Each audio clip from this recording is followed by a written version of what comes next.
And the other one from the library is Doctor Who. With you have it's the center focus is David Tennant. My favorite companion of his is Martha Jones because she kind of reminds me of my one friend and her sister because they're both nurses, and it's fairly funny. And then he also had Rose after he took over for Eccleston, and then Donna Noble in the later half before he turned into Matt Smith. And they also brought him and her both back for the 60th anniversary specials, but I wasn't really big into those because I felt like Russell T Davies got a little too indulgent with a lot of the social causes that he wanted. And I tried Shooty's season, and it was kind of the same, where it was trying to be like his stuff, but not as interesting or as well developed. And then you have Paul McGeehan, and he's probably my favorite of the classic era.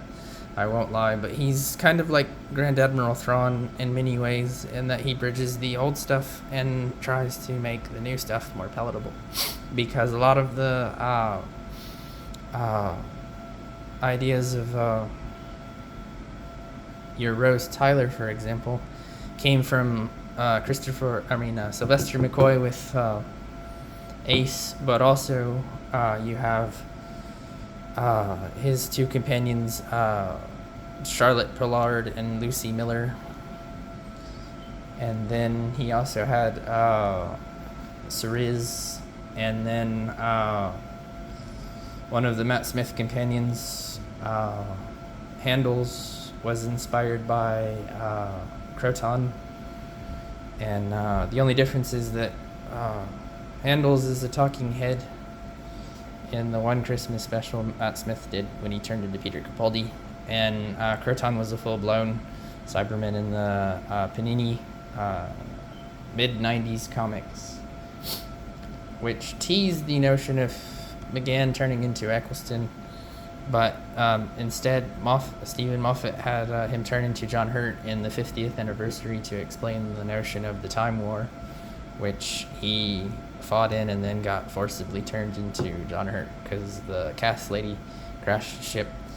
And then the witches who saved Tom Baker in the 70s gave him a magic juice, and he turned into John Hurt. So there you go.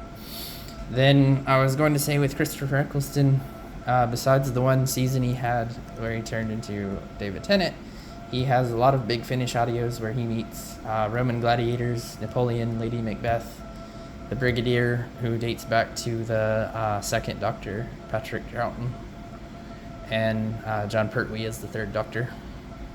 And then Tom Baker kind of ditched the Brigadier. But a lot of the a lot of the audios with him are pretty cool. I like them. I haven't listened to all of them, but I listened to Ravagers, and then the Respond to All Calls, and then the Lady Macbeth was the third one. And then they've had a bunch more with him and Rose since. Okay.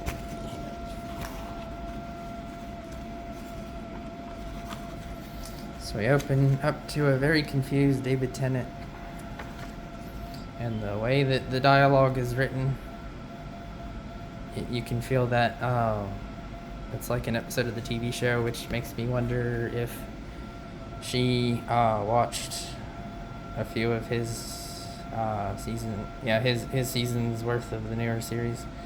I forgot to mention, but I should now, that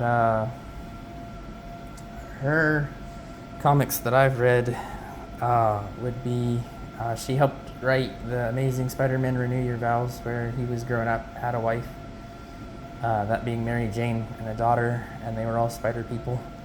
The Web of Black Widow miniseries, where she was hanging out with Iron Man, Bucky, and Hawkeye. And then she did 3 team-ups with Wolverine, Venom, Wolverine, and Moon Knight all met Kamala Khan when they were starting to try to make her a little bit more out there before they put Kamala in the Champions and Young Avengers, and then Inhumans and more recently X-Men. And then she also wrote some of the 13th Doctor's run. But either way, the point is, going back to here, he's very confused and trying to figure things out. And then he runs into some Daleks. And then he tries to get away from them. He catches them again. And you got a bit of a chase going until he lands in a cow field and they catch up with him. And the cow field reminds me of the times that I went with my friend Trevor storm chasing, because he was big in the movie Twister, and he also liked the sequel, which featured Anthony Ramos, who I discovered from the Transformers Rise of the Beast. Glenn Powell, everybody knows from Top Gun 2.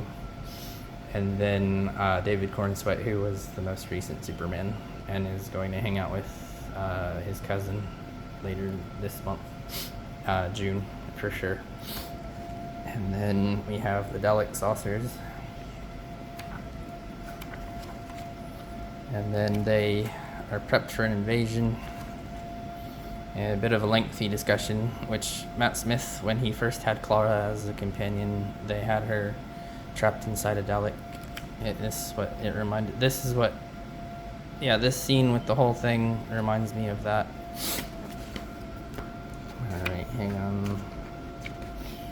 Skaro, as Peter Capaldi was talking to Davros in one set of episodes with Missy and Clara and running around.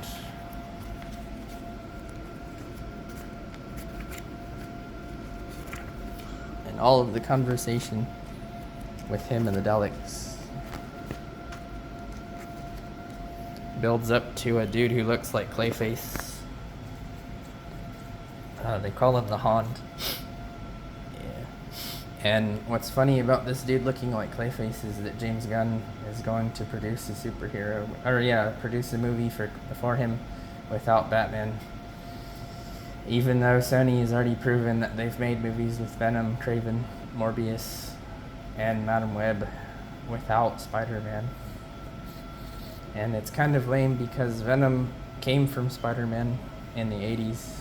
On the one arena planet where the Fantastic Four also helped him to discover that it was an alien suit that was weak to fire and to loud clapping, like the Hulk and thing tend to do. And Kraven, I just wasn't feeling it. Morbius, I prefer Jared Leto as Ares in the third Tron movie, which my dad also quite likes, and I'm hoping he does a decent Skeletor. And then Madam Web, they could have had Spider-Man pop up and fight the Rhino, because in the comics that she was introduced in, somewhere between the late 80s and early 90s, which is conveyed in the 90s cartoon, he fought the Juggernaut, but since Disney bought Fox, Sony has no access to him because he's part of the X-Men. So they could have had him fight, they could have had Spider-Man fight Rhino instead of Juggernaut, and they could have done so much better with her movie and their movies. So there you go.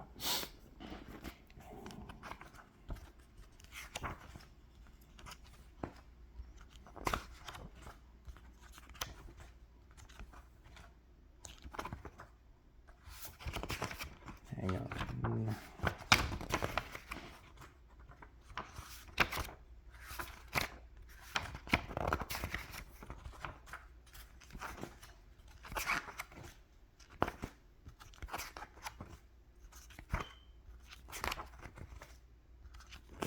Yeah, so we kind of ease into the second one, and he slowly tries to trap the Hond, and he's not big on the idea of killing the dude. He just wants to get rid of him, so he does the whole... I think he's trying to cross his fingers like this if he didn't have the sonic screwdriver in his hand.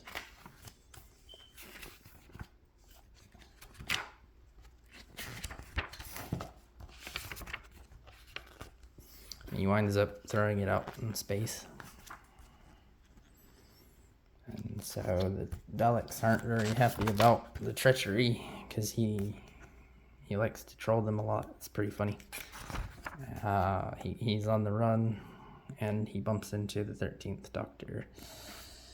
And I wanted to like her, I really did, between the comics and her season of her 2 seasons. But the problem with her is that all I can ever think of is the Trial of the Time Lord set of episodes with Colin Baker, where the Master talks about the 12th and 13th incarnations being the Valeyard, and I kind of wish that if it came down to it, she could have been the Valeyard. That would have been cool.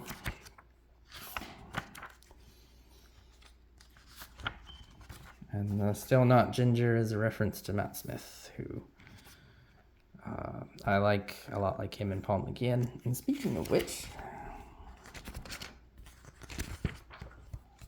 to further tie into Paul McGann, I kind of wish that they would do more with him, besides Big Finish and a few of the Panini comics, because the only other one I've ever read with him, and also including Matt Smith, is Empire of the Wolf, where it's him, Smith, and a Tenet clone, and they're all dealing with Rose because you see they're threatening to,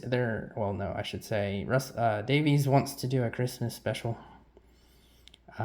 this year, but the thing is, the only way that could work, I feel, is given that Shooty was done wrong and that he had him turn into a copy of Rose, they could have it to where he's helping the photocopy of Rose out, and she regenerates into the next iteration to try and fix a lot of the problems that have been going on. And instead of Davies continuing to write, and I feel like he's been burnt out just as bad as Chibnall with all of the ridiculous social changes, he could have a new writer who actually likes not only his stuff, but the classic, and up to, I would argue, Peter Capaldi to take over, which would be cool, because it's kind of like how a lot of people make fun of the Mandalorian and Grogu right now, and I feel like that movie could also be leading to a potential Thrawn